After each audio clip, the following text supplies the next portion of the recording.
Good morning everyone. Hope you will fit and fine at your home. In the continuation of second chapter of history, socialism in Europe and Russian Revolution. Today we'll discuss next point, that is 3.1 after February. यानी कि February revolution जो हुआ था पेट्रोग्रेड में, जो कि नेवा river के left side में उन्होंने किया था, उससे उनको क्या मिला था? उन्होंने सोवियट्स और काउंसिल यानी कि डूमा को सस्पेंड करके किंग रूल को ख़त्म कर देने के बाद उन्होंने अपनी सरकार बनाने की सोची थी। ये हमने पहले पढ़ा था।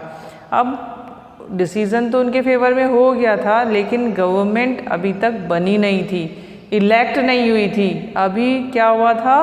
प्रोविज़नल गवर्नमेंट बनाने के लिए ही विचार किया जा रहा था। वो प्रोविज़नल गवर्नमेंट में कौन कौन लोग थे? उस प्रोविज़नल गवर्नमेंट को बनाने के लिए अब ये आपको मान के चलना है कि जो किंग रूल था वो तो ख़त्म हो गया। अब प्रोविज़नल गवर्नमेंट में कौन लोग आए? Army officials, landowners and industrialists were influential in the provisional government. अब इस प्रोविज़नल गवर्नमेंट में भी उन लोगों ने ही पार्टिसिपेट किया जो कि वेल्दी थे, जो कि आर्मी चीफ थे, जो लार्ज लैंड ओनर्स थे, जो कैपिटलिस्ट थे, यानी कि जिनकी बड़ी बड़ी इंडस्ट्रीज़ थी। उन्होंने मिडिल क्लास को और लोअर क्लास को उस गवर्नमेंट को सेटअप करने में कोई भी रोल नहीं दिया। यानी कि किंग रूल ख़त्म होने के बाद वापस एक नया सिस्टम उन्होंने अपने स्टाइल का शुरू कर दिया कि होगा वही जो हम चाहेंगे। अब इसके विरुद्ध आवाज़ उठाई जाने लगी। क्यों? क्योंकि ये सबको जानकर बड़ा आश्चर्य हुआ कि जो रिवोल्ट था, विद्रोह था, वो तो सब ने मिल के किया, लेकिन वापस जब गवर्नमेंट बनाने की बारी आई तो फिर उन सबको हटा दिया गया। अब हम बात करते हैं बोल्शेविक पार्टी की। बोल्शेविक जिसके लीडर कौन थे? व्लादिमीर लेनिन, जो कि इन सब चीज़ों के अगेंस्ट थे। और 1914 से ही वो क्या कर रहे थे? जो फर्स्ट वर्ल्ड वॉर स्टार्ट हुआ था अगेंस्ट ऑफ किंग रूल, वो किंग रूल के भी अगेंस्ट थे और इसके भी अगेंस्ट थे कि जो फोर्सेस हैं वो भेजी जानी चाहिए, क्योंकि जब किंग ही सिटीज़न के फेवर में नहीं है तो सिटीजन्स क्यों वॉर के लिए जाएं?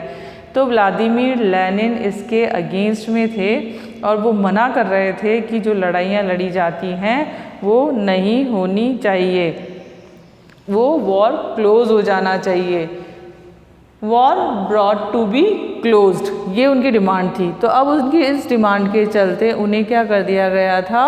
रशिया से बाहर निकाल दिया गया था। तो 1917 में क्या हुआ? जबकि प्रोविज़नल गवर्नमेंट बनने का टाइम आया, किंग ने एब्डिकेट कर दिया, यानी किंग ने अपना जो पद था, अपनी जो सीट थी उसको छोड़ दी, प्रोविंशियल गवर्नमेंट बनने लगी। तो लेनिन वापस रशिया में आ गए, क्योंकि उनको जो बाहर निकाला था वो अब एंट्री ले सकते थे, उन्होंने स्टार्ट कर दिया। तो इससे क्या हुआ कि उनकी जो डिमांड थी वो वापस राइज होने लगी, उठने लगी। उनकी डिमांड्स क्या थी? उनकी ये डिमांड्स थी कि war brought to be closed, land be transferred and bank be nationalised. उनका ये मानना था कि युद्ध बंद हो जाना चाहिए। जो लैंड लार्ज लैंड ओनर्स के पास है, यानी प्राइवेट प्रॉपर्टीज़ हैं, उनको डिस्ट्रीब्यूट कर देना चाहिए। किसको डिस्ट्रीब्यूट कर देना चाहिए? पीजेंट्स को, किसानों को बांट दी जानी चाहिए। और जो बैंक है, बैंक भी किसके पास थे? वेल्दीज़ के पास थे। प्रॉपर्टी ओनर्स जो थे, कैपिटलिस्ट, उन्हीं के पास थे। तो वो इंटरेस्ट रेट बहुत हाई चार्ज करते थे, तो वो भी नेशनलाइज्ड यानी राष्ट्रीयकरण उनका भी कर दिया जाना चाहिए। तो ये तीन मांगे लेनिन की थी और लेनिन के उन सपोर्टर्स की थी जो कि इलेक्टेड गवर्नमेंट चाहते थे।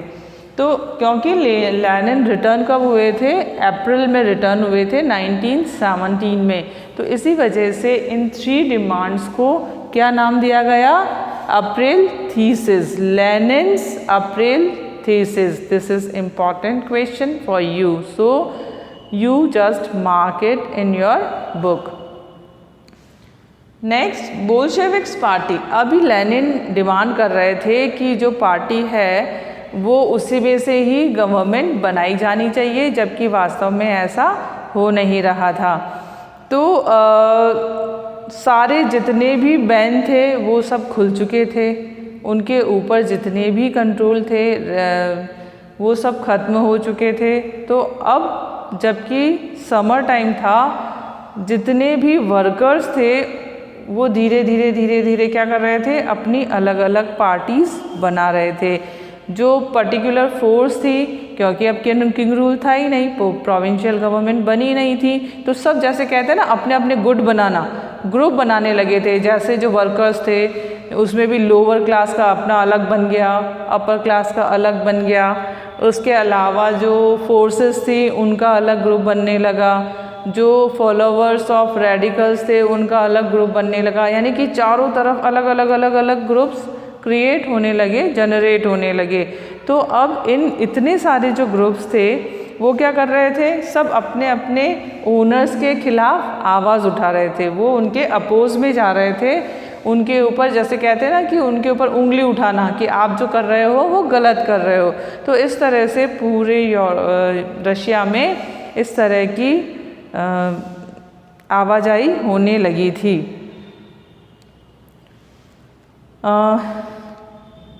अब इन सबको ख़त्म करने के लिए बहुत सारी कोशिशें की गई। जो लीडर्स थे, ग्रुप के लीडर्स हुआ करते थे, उन पॉलिटिकल ग्रुप के या वर्कर्स के ग्रुप के लीडर्स हुआ करते थे, उनको क्या किया गया, उनको अरेस्ट किया जाने लगा। उनके जो डेलीगेट्स थे उनसे बातचीत की जाने लगी और इन ग्रुप्स को धीरे धीरे ख़त्म करने की पूरी कोशिश की जाने लगी।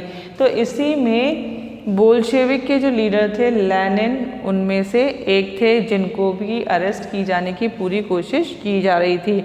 और इसी दौरान बोल्शेविक्स ने अपना नाम बदल के, यानी अपनी पार्टी का नेम चेंज करके क्या कर दिया था, rename itself communist party.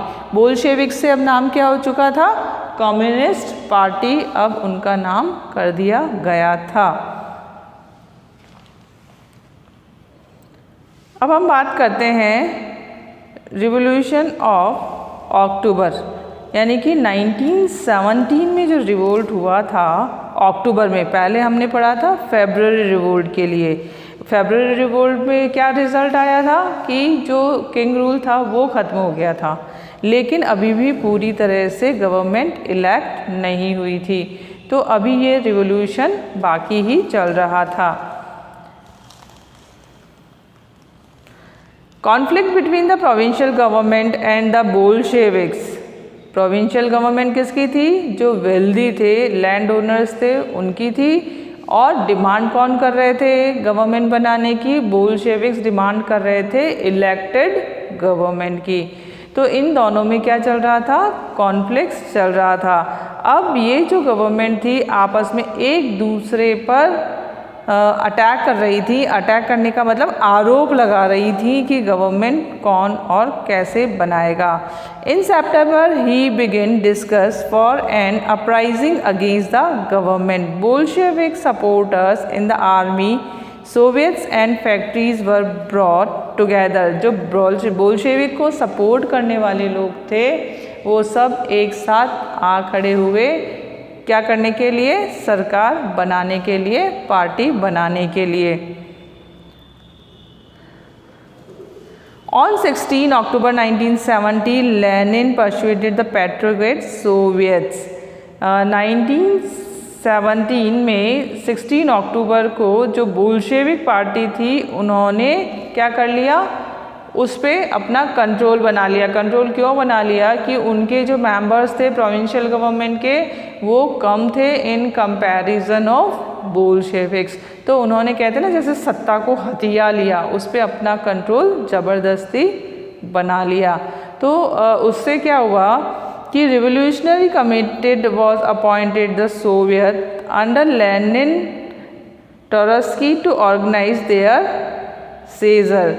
The date of the event was kept and secret. अभी उन्होंने घोषणा कर दी और इस चीज़ का उन्होंने खुलासा नहीं किया कि ये योजना वो कब और किस दिन से लागू करेंगे।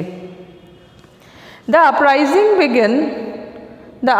Begin on 24 October. Sensing trouble, Prime Minister Kerensky had left to the city to summon troops. जो विद्रोह था वो शुरू हो गया था और इस संकट को देखते हुए केरेंस्की ने क्या किया कि फोर्सेस को यानी कि सेना की टुकड़ियों को, अब उनको समझ में आ गया था कि अब वापस विद्रोह शुरू हो गया है। शुरू क्यों हो गया है समझ में आ रहा है ना आपको, कि जो अभी यहाँ पे वापस डिवीज़न हो गया था। डिवीज़न किसका, एक तो प्रोविंशियल गवर्नमेंट के मेंबर्स का और जो मिडिल क्लास थी जो कि बोल्शेविक्स यानी कि अब नाम बदल के क्या हो गया था, रीनेम होने के बाद कम्युनिस्ट पार्टी, तो उसको जो सपोर्ट करने वाले थे वो बहुत ज़्यादा थे, यानी कि ज़्यादातर वर्कर्स, लेबर, पीजेंट सब बोल्शेविक को सपोर्ट करते थे, यानी कि लेनिन को सपोर्ट करते थे।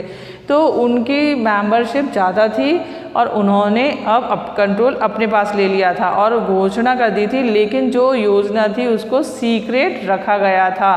केरेंस्की ने क्या किया, फोर्सेस यानी बटालियन को कलेक्ट करना स्टार्ट कर दिया था। विंटर पैलेस की सिक्योरिटी के लिए उन्होंने सैनिकों को यानी सोल्जर्स को वहाँ पर भेजना शुरू कर दिया।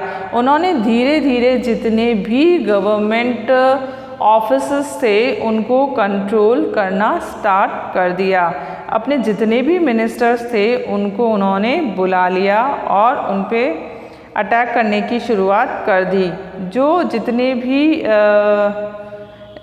रिवर नेवा के रास्ते थे उन्होंने उस पर आगे बढ़ते हुए उन सारे रास्तों को अपने हक में ले लिया, यानी कि ताकि जो अदर पार्टी मेंबर्स हैं वो आगे ना बढ़ पाए, आगे जा ही ना पाए। जैसे जैसे शाम होती गई ये वाला और भी इसमें चेंजेस आते गए। The secret police called the Cheka first and later Ogyupyunek NKVD punished those who criticized the Bolshevik। अब उन्होंने जो आलोचना कर रहे थे ब्रिटिशर्स बोल्शेविक को जो क्रिटिसाइज़ कर रहे थे उनको भी उन्होंने अरेस्ट करना शुरू कर दिया, चाहे वो उनकी ही पार्टी के मेंबर क्यों ना हो। After October 1970, this led to experiments in the arts and architecture, but many become disillusioned because of the censorship of party encouraged। इनमें से बहुत सारे लोगों को बाद में क्या किया गया, अरेस्ट कर लिया गया। क्यों? क्योंकि वो उसके विरुद्ध लिख रहे थे जैसा कि वो लोग नहीं चाहते थे। अब हम यहाँ डिस्कस करेंगे कुछ इम्पॉर्टेंट डेट्स को। कुछ इम्पॉर्टेंट डेट्स जो कि इस टाइम की हैं 1850 to 1880s। ये इम्पॉर्टेंट डेट्स आपके पेज नंबर 38 पे दी हुई हैं। It is given on page number 38 some important dates। 1850s to 1880s debate over socialism in Russia, यानी कि सोशलिज्म इन रशिया के लिए बहस शुरू हो चुकी थी। 1898 formation of the Russian social Democrats workers party. 1898 में पार्टी का फॉर्मेशन स्टार्ट हो गया था और 1905 the bloody Sunday, the revolution of 1905 को ब्लडी संडे क्यों बोलते हैं कि जो पार्टीज फॉर्म होने लगी थी अब उन्होंने रिवोल्ट करने की सोच ली थी। फरवरी 1905 में लेफ्ट साइड ऑफ रिवर नेवा उन्होंने अटैक किए थे।